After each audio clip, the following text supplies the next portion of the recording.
Hello, my dear student and future designers. Welcome back to all of you in the amazing platform of physics वाला design and arc. दोस्तों, lecture number आगे बढ़ते हैं हम 5 की तरफ और सीरीज में क्या कर रहे हैं, टॉपिक का फाउंडेशन देख रहे हैं, बेसिक कॉन्सेप्ट देख रहे हैं और सबसे important 3 to 4 most important questions को कवर कर रहे हैं।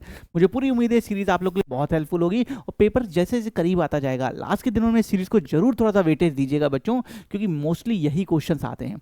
अब मैं सीधे मुद्दे पर ले चल रहा हूँ, आपको टॉपिक की तरफ ले चल रहा हूँ। क्या होने वाला है, बोट एंड स्ट्रीम। इससे पहले हमने टाइम एंड स्पीड कवर कर रखा है, लेकिन टाइम एंड स्पीड में 3-4 पार्ट हैं, उनमें से एक है बोट एंड स्ट्रीम। आज हम बोट एंड स्ट्रीम की तरफ आगे बढ़ेंगे। मोस्टली पेपर में इसका सिंगल क्वेश्चन आता है, निफ्ट में फॉर श्योर इसका एक क्वेश्चन आएगा, एनआईडी में आ सकता है। एनआईडी में आपको पता है मैथ्स के क्वेश्चन नहीं आते हैं, यूसीड में क्वेश्चन डायरेक्ट या इनडायरेक्ट में बनते हैं। यूसीड में इसके 3 से 4 बार तक क्वेश्चन आए हैं, पर निफ्ट में फॉर श्योर एक क्वेश्चन इसका रहता है। सीधे अब मैं आपको ले चला हूँ कॉन्सेप्ट की तरफ और फिर आपको क्वेश्चन कराऊंगा, ठीक है बच्चों। और एक बात और बता दूं, बहुत से बच्चे इस इजी टॉपिक को टफ बना लेते हैं। बहुत अच्छे पढ़ने वाले बच्चे, मैं आपको अपने एक्सपीरियंस से बता रहा हूँ, वो इस इजी टॉपिक को टफ बना लेते हैं। आपको बिल्कुल भी कुछ नहीं करना है। मैं जो बोल रहा हूँ, जो नोटेशंस बता रहा हूँ, उनको ध्यान रखिएगा बच्चों। जब हम रोड पे चलते हैं तो हम अपने गाड़ी व्हीकल की स्पीड के हिसाब से आगे बढ़ते हैं, पर बच्चों जब हम वाटर में बोट में चलते हैं तो वो तो हमारी स्पीड रहती ही रहती है, साथ ही साथ जो वाटर फ्लो है उसकी स्पीड भी हमें अफेक्ट करती है। अब ये 2 तरह से कर सकती है, इन द डायरेक्शन, हमारे डायरेक्शन में वाटर फ्लो हो रहा है, हमारे अपोज डायरेक्शन में फ्लो हो रहा है। बस इन चीज़ों को ध्यान रखना है। तो बच्चों जरा केस देखिएगा। सबसे पहले यहाँ एक है एक्स, ये क्या है, ये बोट की, जो बोट है उसकी स्पीड है। अगला एक आता है वाई, ये क्या है, स्टीम। जो स्टीम है इसका नाम फ्लो भी है, इसको करंट भी बोलते हैं, कई सारे इसके नाम है। ये इसकी स्पीड है। अब 2 केस हो सकता है बच्चों, यहाँ पे देखिए 2 केस हो सकता है। जैसे मान लीजिए ये बोट है, ये बोट एक्स स्पीड से नीचे की तरफ जा रही है, तो जो वाटर है ये भी उसी डायरेक्शन में वाई स्पीड से फ्लो करे, इसे बोलते हैं down stream. Speed of the boat in the direction of current.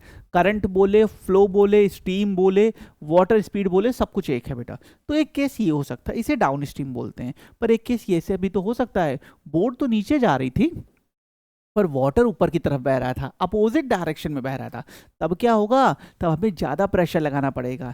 इस सिचुएशन को समझाने के लिए आपने कभी पार्किंग, बेसमेंट की पार्किंग में बेटा अगर आप गए हो, तो जब नीचे उतरते हैं तो कुछ भी ना करिए, हमारी गाड़ी की स्पीड बहुत बढ़ जाती है, क्योंकि वो स्लोप हमें हेल्प करती है। पर जब हम उसके अपोज में आ रहे होते हैं तो हमें बहुत प्रेशर लगाना पड़ता है। कुछ ऐसा ही है, बस ऐसा है। आपको यहाँ पे एक्स और वाई 2 चीज़ों को ध्यान में रखना। फिर एक आएगा डाउन स्ट्रीम। अब ये डाउन स्ट्रीम क्या होता है सर, इसे speed of the boat in the direction of current भी बोलते हैं। इस समय जो वाटर फ्लो होता है वो हमें प्लस करता है, हमें ऐड करता है, हमारी स्पीड को बढ़ा देता है। वैसा है जैसे स्लोप नीचे उतर रही थी, इसे बोलते हैं down stream, X plus Y, speed of the boat in the direction of current. इसी तरह एक अप स्ट्रीम होता है बच्चों। ये अप स्ट्रीम क्या है सर, एक्स माइनस वाई। ये क्या है, ये बाद वाला केस, हम तो नीचे की तरफ जा रहे थे पर वाटर ऊपर की तरफ या हमारे अपोजिट डायरेक्शन में बह रहा था, इसे कहते हैं अप स्ट्रीम। बस यही ध्यान रखना है।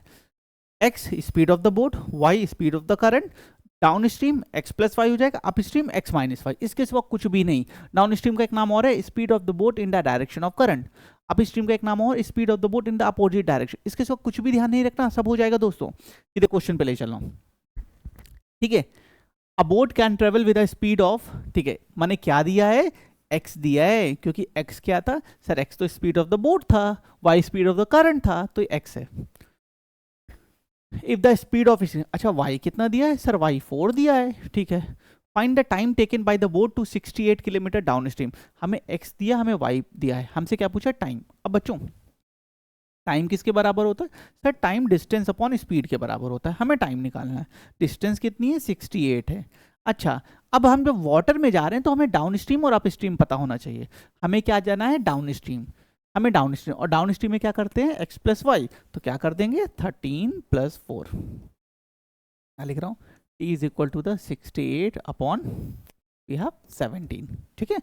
क्या किया मैंने, time is equal to distance upon speed के फॉर्मूले में वैल्यू रखी, स्पीड प्लस हो जाएगी क्योंकि डाउन स्ट्रीम जा रहे हैं, बोट है ना, नॉर्मल बाइक नहीं है। ओके, अब इसको सॉल्व कर लीजिए एंड वी हैव 4 आवर्स। तो correct answer option number C is 4 hours. देखिए यहाँ पे इस टॉपिक में बच्चों मैं बार बार आपको बता रहा हूँ, आपको सिर्फ एक्स वाई का ध्यान रखना है, अपने आप चीज़ें स्मूथली आगे बढ़ती चली जाती हैं। Move to next question. आइए नेक्स्ट क्वेश्चन देखते हैं। A man speed with the current a man speed with, शब्दों को ध्यान दीजिएगा, विद द करंट इज 15, माने क्या दिया है, अ man speed with the current is 15 kilometre per our and speed of the current is 2, माने हमें दिया है x प्लस वाई, ये दिया है 15 and speed of the current y कितना दिया है, देखो अ man speed with the current ना, करंट के साथ, y कितना दिया है 2.5 दिया है। The man speed against the current, हमें मैन की स्पीड अगेंस्ट द करंट बतानी है, तो इसके लिए हमें क्या बताना होगा, पहले हमें x निकालना होगा, हमें x प्लस वाई दिया, हमें y दिया, जब हमें x पता चल जाएगा तो हम वहां से x माइनस वाई निकाल सकते हैं। तो क्या करेंगे, y की वैल्यू यहाँ पुट कर दीजिए 15 और x is equal to 15 minus 2.5 which is 12.5, तो हमारे पास x की वैल्यू आ गई। हमसे क्या पूछा था, against the current, against the current माने अप स्ट्रीम, हमसे x माइनस वाई पूछा है, 12.5 minus 2.5 and that's nothing 10 kilometre per hour, simple. तो option number C is right answer. देखिए सिर्फ शब्दों पे ध्यान दीजिए, हमें x पता है, हमें y पता है, या हमें x प्लस वाई और x माइनस वाई पता है, इनको नोटिफाई, और बच्चे यही नहीं करते हैं, आप इनको नोटिफाई करते जाइए, बहुत ईजिली ये टॉपिक सॉल्व होता है, ये फॉर श्योर नंबर वाला टॉपिक है बच्चों। आगे बढ़ते हैं, थोड़ा सा क्वेश्चन की डिफिकल्टी बढ़ाते हैं, एक क्वेश्चन और देखते हैं।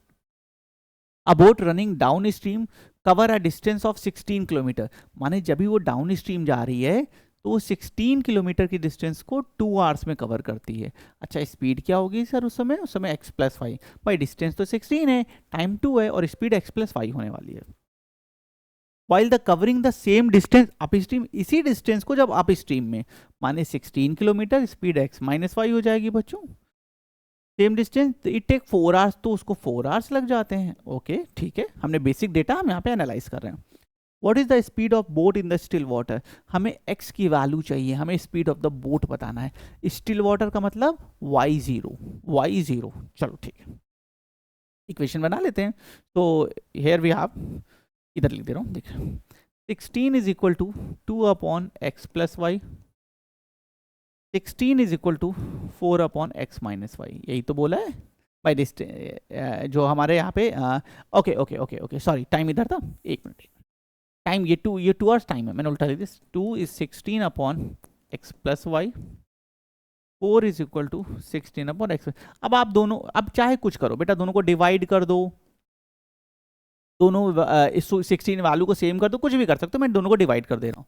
तो ये मेरे पास क्या आ जाएगा, 16 कट जाएगा, वी हैव 1/2, ये ऊपर चला जाएगा, x minus y upon x plus y, ठीक है, क्रॉस प्रोडक्ट करके सॉल्व करेंगे, तो we have x plus y is equal to 2x minus 2y, हमारे पास क्या आ गया, x प्लस वाई बराबर 2x माइनस 2y, ठीक है okay.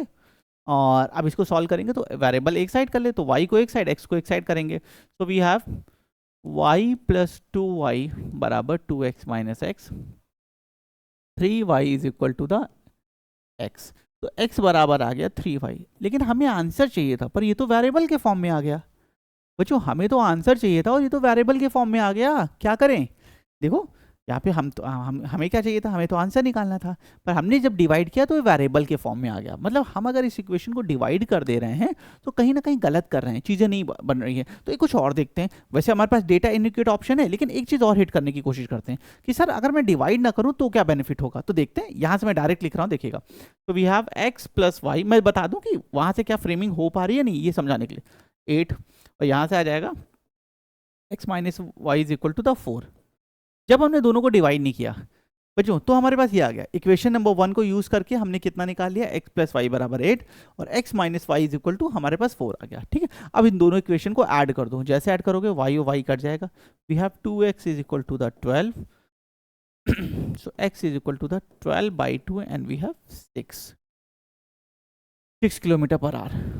So what is the speed of the boat is 6 kilometer per hour, which is the option number B. So correct answer for the given question option number B. ठीक है, अब देखिए बच्चों divide करने में problem क्या हुई, हम तो डिवाइड कर सकते थे ना, लेकिन जैसे हम डिवाइड कर रहे हैं हमारे पास यहाँ पे रेशियो आ जा रहा है, हमें रेशियो नहीं चाहिए, हम फर्दर उस रेशियो को आगे रख के सॉल्व कर सकते हैं, लेकिन ये वैसा हो जाएगा कि हम इधर से कान पकड़े फिर घुमा के सेम चीज़ को उधर से करें, हमारा टाइम जाता जाएगा, ये नहीं करना है। हमने क्या किया, इक्वेशन नंबर 1 फ्रेम किया, उस एक इक्वेशन से हमारा इक्वेशन ये फर्स्ट इक्वेशन बन गया, और इसी तरह जब इक्वेशन नंबर 2 का यूज़ किया तो ये दूसरा वाला बन गया, दोनों को हमने ऐड कर दिया, हमारे पास x की वैल्यू आ गई जो हमें निकालना था। ठीक है, डिवाइड करने में ऐसा नहीं हो रहा, क्यों? क्योंकि डिवाइड जब हम कर रहे हैं बेटा, तो हमारे पास जो वैल्यूज, जो कांस्टेंट जो वैल्यूज दी हैं 16 हम उसको यूज़ नहीं कर रहे हैं, वो कैंसिल हो जा रही है। हमें तो यूज़ करना है ना आंसर निकालने के लिए, इस वजह से यहाँ पे डिवाइड करने से हमारा आंसर नहीं आ रहा था। बाद में इक्वेशंस फ्रेम करके किया तो आ गया। Correct answer option number B. Okay, so that's all from today's session. बच्चों, बोट एंड स्ट्रीम टॉपिक था, मैंने आपको पूरा कॉन्सेप्ट बताया और 3 से 4 जो इसके मोस्ट इंपॉर्टेंट 2 to 3 क्वेश्चन है वो आपके सामने रखे।